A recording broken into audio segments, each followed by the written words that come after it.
while since I've done a free painting tutorial, and there are a lot of different reasons for that, but I filmed this last year and decided, let me go ahead and make a video out of it and share it. I'm painting two geraniums that I just showed a minute ago, and I'm using, I think these are 6x6 panels. They might be 8x8. But I don't usually paint on square panels, but I went ahead and used them for this. And they're wooden panels that I primed with 2 coats of Liquitex Professional Gesso. And then right now I'm applying a tone on them. And this is just to get rid of the white space. It's also to make the color of the panel roughly the same value as my palette, which is a gray toned palette. So I use a mix of burnt sienna and ultramarine blue mixed with some Gamsol, which is what's in that metal container. And it just thins the paint down and allows me to wash it on, so you can see it's very transparent. And I'm only going to work on 2 panels. And with smaller works, I like to work on maybe 2 to 4, depending on the size, at the same time while I have the color mixed up, while I'm, you know, working on a subject. For me, it just makes a better use of time instead of getting everything out, mixing all the paints, working on one, and then working on another. So let me walk through my palette from left to right. I have ultramarine blue, and I believe this is Michael Harding. I like Michael Harding, also Winsor Newton. I have 2 other blues there. I don't think I go into those at all for this. I might. One is Cobalt, and the next is King's Blue. Actually, no, this is Bice by Vasari. And Bice, though, is expensive, and it is, you have to order $100 minimum when you order with Vasari. So I've been using King's Blue Deep as sort of a substitute, which I can buy at Blick. It's a little less expensive. Then there is Alizarin Crimson, Cadmium Red Medium, Burnt Sienna. That is Yellow Brown by Old Holland. Yeah, Old Holland Yellow Brown. Something like a Yellow Ochre Deep or Yellow Ochre would also work for that. And then there is Cadmium Yellow Medium. And hold on, it's coming to me. Naples Yellow Light, which is a Michael Harding, or you can also get it from Vasari. It is a more expensive pigment, so you don't have to use it. And then next to that is Cadmium Lemon. And I'm not sure what I dip into yet, so we'll see. I have 2 different whites. On the top is Lead White, which is actually Lead White by Rublev. And then Flake White Replacement by Gamblin. I prefer whites that are a little less opaque than titanium white, but you can certainly use titanium white or just Flake White Replacement, which is a lead-free alternative. There's my cat going in. Coincidentally, she's also here while I'm recording, which is why you hear some commotion on my desk now and then. She's sunbathing. But let's go back to the actual painting. So I've mixed up some more burnt sienna and ultramarine blue, which makes this really lovely brown. It can be a little cooler if there's more blue, or a little more orange if there's more burnt sienna. The burnt sienna I use is by Winsor Newton, and it's my favorite because it leans more orange than red, so it's a really great counter to the blue since they are complementary colors. And it makes more of a neutral than a purple. Some burnt siennas mixed with ultramarine blue, it's just way too purple for me. So I prefer a blue, an ultramarine blue that leans a little bit more green maybe than some others, and a burnt sienna that leans more orange. And I'm using that to draw out the design and or the flowers and the pot. And why I like I'm much more comfortable drawing with paint than I am with a pencil, which is weird. They're both drawing, but you can see how far back I hold the brush. So it keeps things very loose. I find with a pencil, I really choke up on it and it just gets too tight. So I want to try to keep this drawing very loose. These are just small studies. This isn't going to be a like super detailed flower painting. I don't do like hyper realistic. I want something that is a little bit more impressionistic, a little bit more painterly, and my tendency is to be too tight. So by drawing with paint, that keeps me a little bit looser than maybe doing a drawing with a pencil and doing a transfer drawing. And with something like flowers or landscapes, unless I'm painting something with a lot of architecture or that needs to very specifically look like a place, then I just let it be really loose.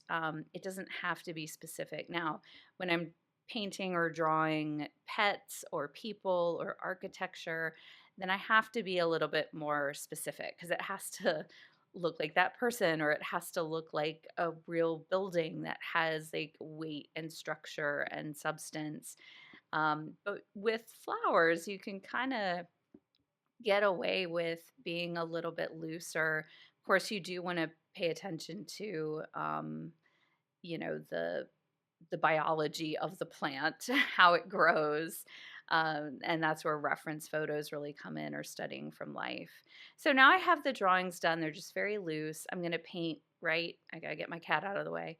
But I'm going to paint right wet into wet. I don't let this dry. You certainly could, like if you want to have smaller painting sessions, you certainly could do your drawing in paint and then go into color. But um, I'm just going straight into it. I like painting alla prima, which is all in one sitting. So I've mixed up a dark green with, again, the ultramarine, the burnt sienna, and then I've added some yellow brown. Again, you can use a dark yellow ochre for that. I started using the yellow brown because it's a little bit richer than yellow ochre. But the downside is it is more expensive. It's by Old Holland, which is a pricier brand. And it dries out very quickly. It's one of the paints on my palette that dries the fastest. And so I end up having to scrape a lot of it away. So I try to use a very little blob. I do love it, but I am experimenting with some dark yellow ochres or French yellow ochres to see if I can find something comparable that's not as expensive and that still gives me that same richness and that also doesn't dry as fast. So we're working from dark to light. That's traditional for oil painting. It doesn't mean that's how you have to do it, but I like working that way and building up to the lights. I like the shadows to kind of recede and be a little bit thinner, like actually have the paint be thinner. So it's physically thinner and sort of shrinks into the background. And then I'll apply the paint a little bit thicker and a little bit thicker as I get to the lighter layers. And then finally having the whites and the highlights kind of pop out at you. So there's that. Um, there's like the color that comes forward and that the lighter colors and the yellows and that sort of thing come forward. But there's also that the physical paint is sitting up higher on the panel. So I'm adding in a little bit more yellow to make those, to bring in some lighter green on the leaves, like where light might be falling, just to give them a little bit of dimension. And as you can see, my leaves are very like I'm trying to focus on the shape. If especially when you're new to painting, when you tell your brain to paint a leaf, then the tendency is going to be to paint a shape of a leaf that you would think of maybe when you were in elementary school, drawing a tree in art class or drawing leaves for a fall project, cutting out the leaves for a, a turkey project, whatever. And so what I'm trying to do though is to focus on the shapes I'm seeing and not focus on painting leaves, if that makes sense. So as you can see, we have a lot of variety in the shapes. Some are very like thin. They're leaves that you're maybe seeing from the side. Some of them are more full. Some are smaller. Maybe they're leaves that have just kind of developed. So you get some variety. And now I'm going into the pot. I'm using it's still the same mixture of burnt sienna and ultramarine blue. I'm just mixing in a little bit more burnt sienna to make it a little bit more brown. I want it a little less blue-gray and a little bit more brown. So it's this creating this dark shadow on the side of the pots.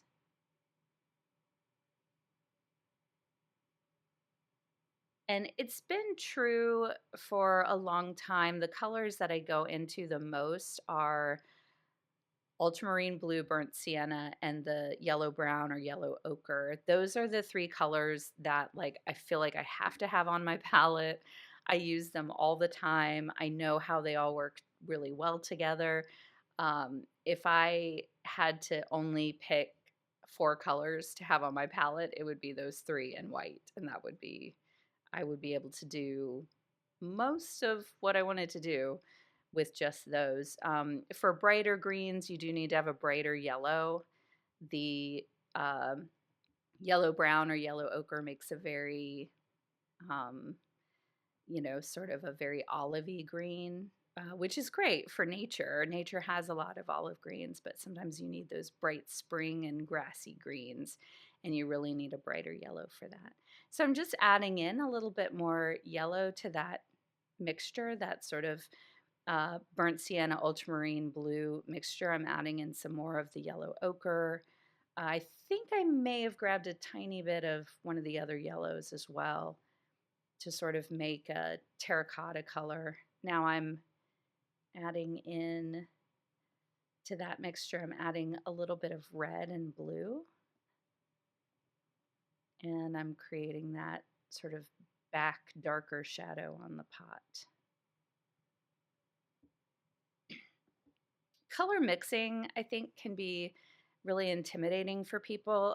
That came a bit more naturally for me. That's my favorite part about paint, is that I can use a few colors and I can mix exactly the color that I want, exactly the color I envision.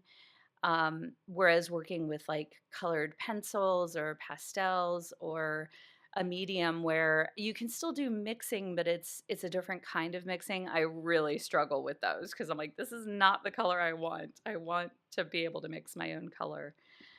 And so I really love that. But color mixing just comes down to practice.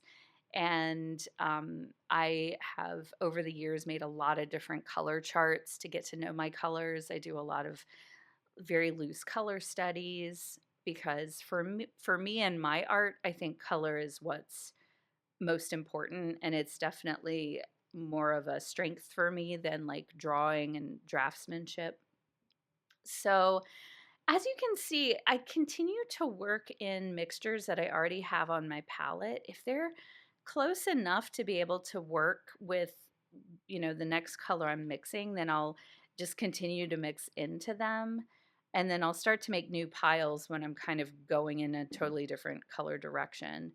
So right now I'm adding sort of a dark greeny brown to the stems just to get those, looking a little bit more substantial.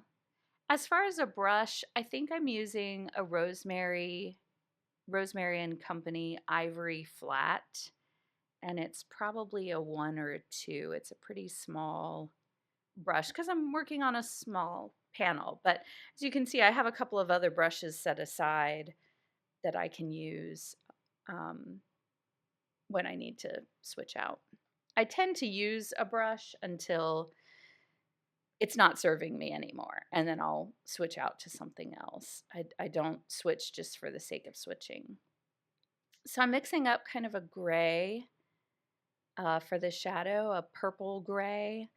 The plants were sitting on like a white surface.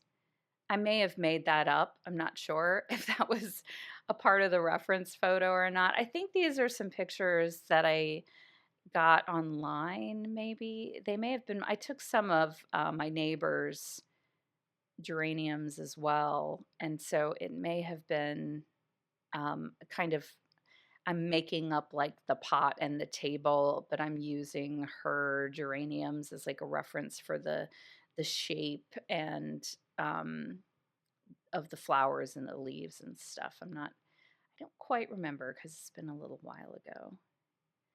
All right, so I'm going into the cadmium red medium and burnt sienna to make, I'm making the darker red for the flower blossoms. I added a little ultramarine blue and then some of the yellow brown because I want kind of a cherry red, but that's a little bit muted. I tend to paint in more muted colors. I don't like things too bright. Or when I do use bright colors, I like to use them sparingly so they're just a little bit of an accent. But that's just me. I tend to decorate with more neutral colors. And for me, art is really an extension of kind of the aesthetic that I like for home decor. So I tend to create paintings that I think would, sit well in most homes. And a lot of homes tend to lean a little bit more neutral, but of course, if you like color, then you can just go for it. So I'm going into the lead white. Again, you can use flake white replacement if you want to. I would strongly encourage you, if you've only ever used titanium white, to try something like a flake white replacement or a lead white replacement or something like that. They're really not all that much more expensive. I think they may even be about the same price if you go with like a Gamblin or something. And they just they just aren't as intense. They aren't as opaque. They don't make your colors as chalky. And I found white used to get really in your face in my paintings, especially when I first started. And I had to really work on like controlling how much white I used. And by switching to a white that was a little bit softer, a zinc white is a good alternative too. It it just it helped me out a lot. I'll still use titanium white sometimes when I need like a very, very bright white highlight when the more subtle, less high tinting whites aren't quite getting it done, then I'll use some titanium white, but I pretty rarely use it now. So I've mixed up, and really, if you watch the colors I was grabbing, I used a very similar mixture to what I've always been using. I used the ultramarine blue burnt sienna and the yellow brown or yellow ochre, and then just mixed some of the white in with it. So I'm making it a little bit, looks like a little bit greener, a little darker. So it made sort of this pale gray green for a background. And the way that I don't always work this way, but I think the way I tend to like to work is to paint the subject first and then to paint the background around it. It I like to be able to, it allows me to first of all be a little bit messier with the drawing, and then I can kind of cut in the shapes a little and refine them a little bit more with the background. I also feel like I have good control of how the paint blends. There are some times when you want really hard edges, and like probably along the pot, I would want the edges to be a little bit harder because that's a very straight line. It's a hard surface, and then maybe have the lines around the flowers and the leaves be a little bit softer. And so by using oil paint is number one, but then by painting the background after the subject, I can kind of control those edges. So that's what I'm doing here. I'm sort of cutting in the shapes of the flowers and the leaves. And it takes a little bit more time cutting in around them, but I really like the end result of how it looks. And for painting in the background, I did switch to a larger brush, and it's also a softer brush. I think it's from the SER 279 range of Rosemary and Company. Um, but it's just a soft brush that's maybe about a half an inch, and I use that a lot for like when I'm cutting in the sky around clouds or around trees. I'll use it when I'm cutting in a background around a still life subject or around a pet or a human portrait. I'll use that as the background. I like it because also that soft brush, it makes softer strokes that sort of they sort of fall away in the background. If I use a hog's bristle brush, the brush strokes can be very distinct and very textured, and I don't really want that for the background. I want the background to be a little bit quieter. I don't mind it being painterly and having some visible brushwork. I just want it to be a little bit softer, a little bit more subtle.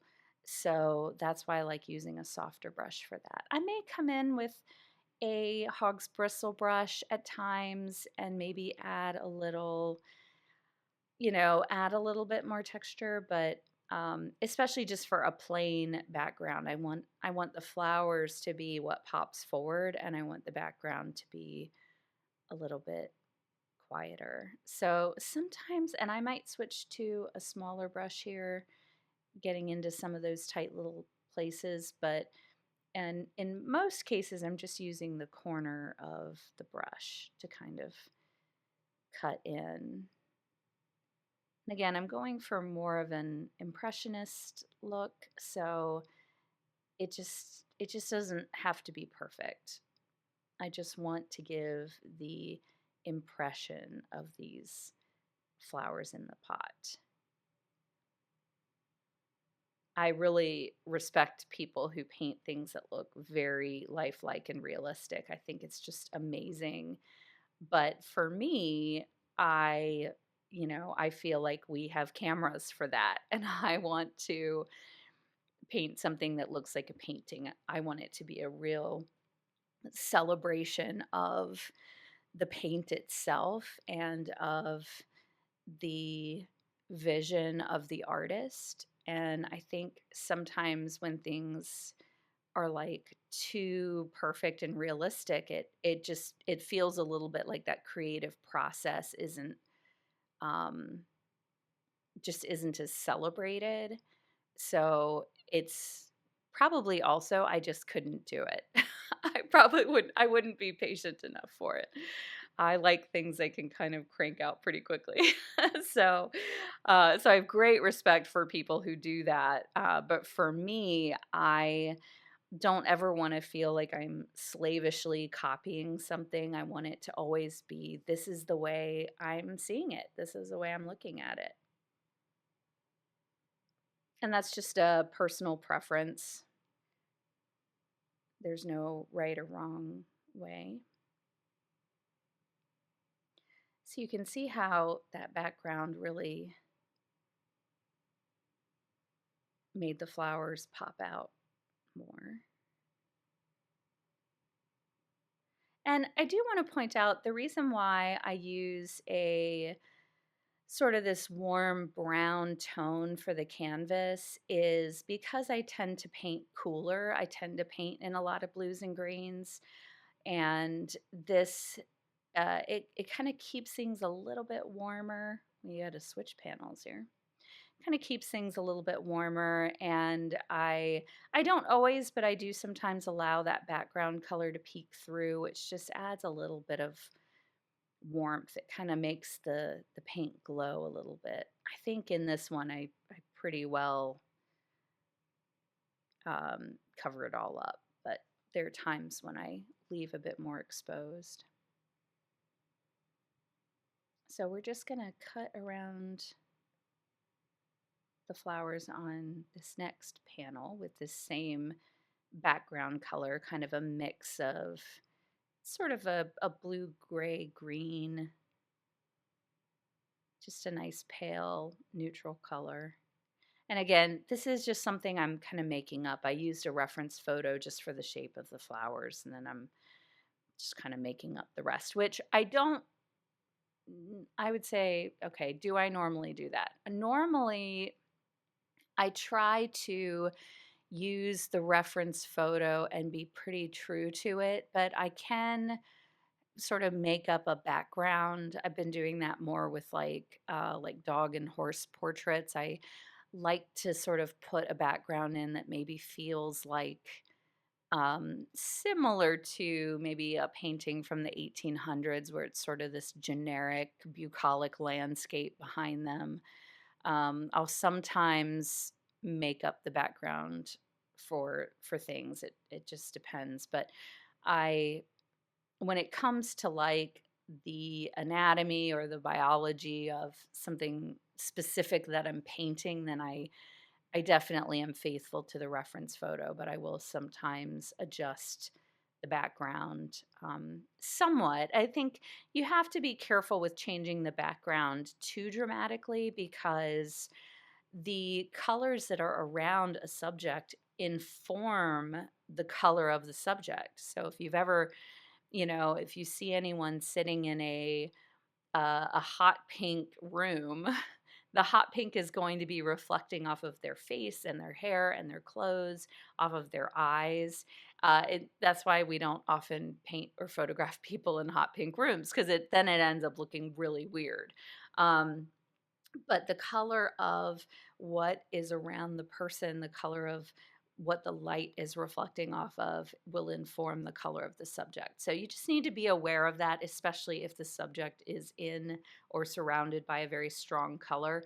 One interesting fact I actually learned a while ago is that a lot of paintings from, before the time of electricity, the faces are very warm, and one of those reasons is because you have this natural light reflecting off of wood floors. And that, if you have wood floors in your home, that can cast a bit more of an orange or a yellow or a red, very warm cast onto someone's face, especially the light that's reflecting from the floor. So you have these warm, reflected bits of light up on people's faces. So it's interesting if you go look at some really old portraits and kind of notice that.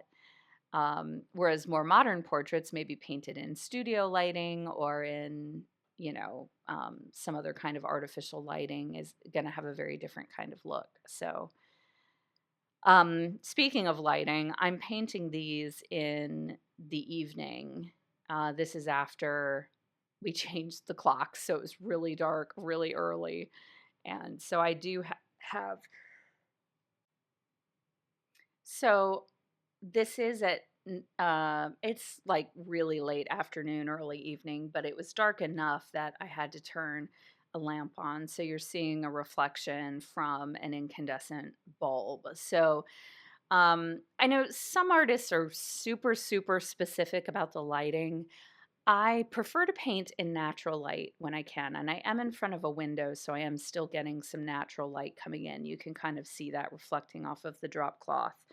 I prefer to paint in natural light, but the fact is you just have to use artificial lighting sometime if you're going, especially during the winter, if you're going to paint later in the day or on a really gray, stormy day. So I just use daylight bulbs, just regular daylight bulbs. I don't get too hyper about them. And, um, but I try to always have like some natural light if I can. I find that my colors are just better. The thing is, though, people are going to be viewing paintings mostly in artificial light. So they might have, in their house, it could be in natural light sometimes, in artificial light sometimes. So I think it is kind of important to consider that it's not, your painting is not always going to be displayed in this like ideal lighting situation. So Anyway, just a little comment on lighting. So I've used the same background color and I've just added some more white to it. I think I maybe added a little bit more yellow as well, just to kind of warm it up a bit so it wasn't, I didn't want it to be a really cold white, but kind of a creamy white. And I'm applying the paint now with, this is just a Hog's Bristle brush. I think it's one I got from maybe Hobby Lobby or something, so it might be Master's Touch. It's probably like a size 2 or 4. It's fairly small though. Yeah, so going in to add a bit more white, a bit more yellow. And generally you're, and now if you're painting like a really colorful tablecloth and then there's like a white wall in the background, it's this isn't always going to be a rule, but I think generally it reads, especially if you're doing just a simple painting or you're making something up, it generally reads better to have the flat surface that whatever the still life is sitting on, to have that be lighter than the background, because light will reflect off of those flat surfaces, as whereas they would fall over the horizontal surface of the wall behind what you're painting. So again, that's not always the case. Like there are going to be a lot of exceptions. There are always exceptions in art. They're never just hard and fast rules. And if someone comes out and says this is a hard and fast rule, then there's going to be an amazing artist who comes out and breaks that rule. It just proves it all wrong. So I think always take rules with a grain of salt. And I think you just have to be open to playing and creating in a way that feels authentic to yourself and your style. So you do you, is what I would say when it comes to art. But when it comes to just like a basic lighting principle, light falling along a flat surface is going to be brighter. So by painting this, having the surface of, we're saying maybe this is a table with a white tablecloth on it, having that be lighter is going to help it read more as like there's light falling across it. So again, that's really because I'm kind of making it up. If I had a dark tablecloth or something, then I would definitely be, you know, looking and observing and following that. And just a note about kind of the direction of the brush strokes. I am trying to, so for the background, the brush strokes were all over the place because I was cutting in around the flowers. But for this horizontal surface, I'm trying for the most part to keep my brush strokes horizontal. So it sort of, again, reads as this horizontal surface. It kind of emphasizes that a bit more.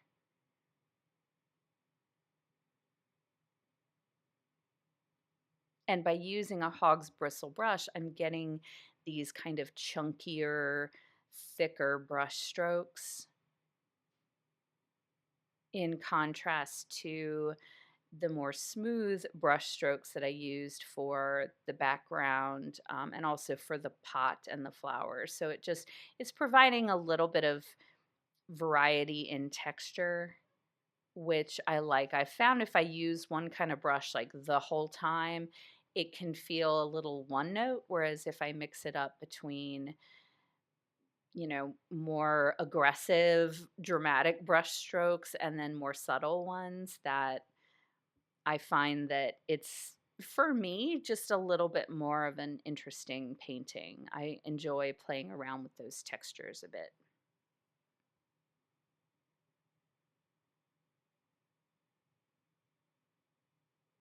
So I'm mixing up, I think at this point what I'm doing, now that I've got the whole panel covered, I'm going in and just adding in some highlights and giving some life to everything.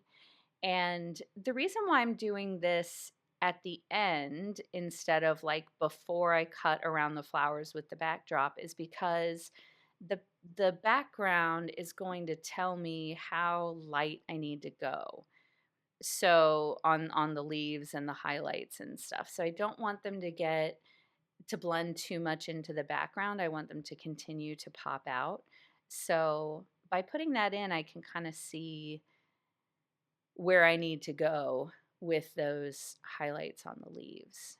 And I'm always keeping in mind which way the light is falling. So the shadow is falling off to the left, so that means the light source is off to the right as we're looking at it here. And so I want to make sure that the highlights they make sense with that. There's not a highlight that's, over on the left-hand side. Of course, this is assuming that there's one strong source of light, which the way I'm painting it, there is only one strong shadow.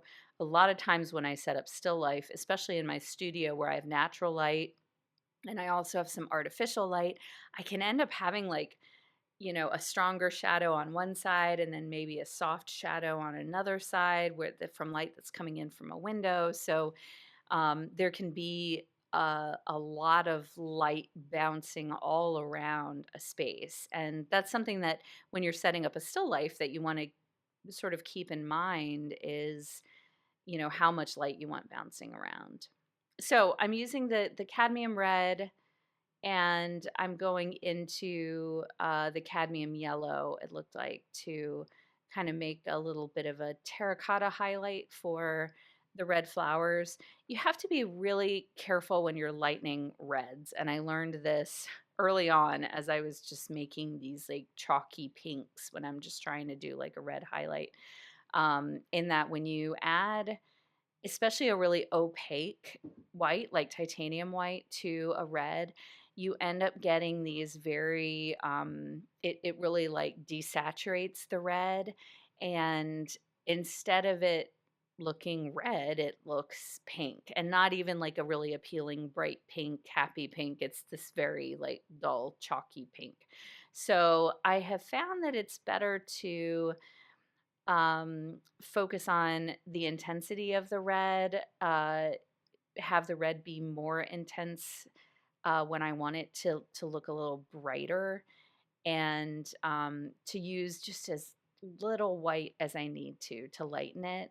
And the other thing is to use yellows to lighten the red. Now it does make it a little bit more orange, but um, anyway, that's a great color to play around with color charts so you can see like how to mix the reds you want. I find reds are some of the most challenging colors for me to mix. So I'm mixing up kind of a lighter version of the terracotta pot here just to do a few little highlights on the pot and on the saucer. I have the pot at the bottom sitting a little crooked, and I realized that kind of after the fact. I usually paint on an easel, so I'm looking directly at the work, whereas for videos, I have this set up so it's a flat lay, so you can see the palette and the works and everything that I'm doing. And so I didn't quite get the perspective on that pot right, but it's just a wonky pot. That's okay. It's a handmade pot. That's my story. I'm gonna stick with it. So I'm just going into the background, adding a little, I'm just kind of cleaning some things up, adding a little variety of the brush strokes, adding maybe a little lighter tones in some places. I sort of like when you have, it's just a stylistic choice. I like when I have some variety and some brush strokes in the background, some variety in the tones, and it like have the color shift slightly. I find it's a little bit more interesting than just like one flat even tone. But again, that's just a style choice. I've seen people do just one flat even tone and it looks amazing. So it just depends on the look you want. So there we go. There are the two finished paintings, and I'm just going to get everything all cleaned up and I will show you what the works look like done.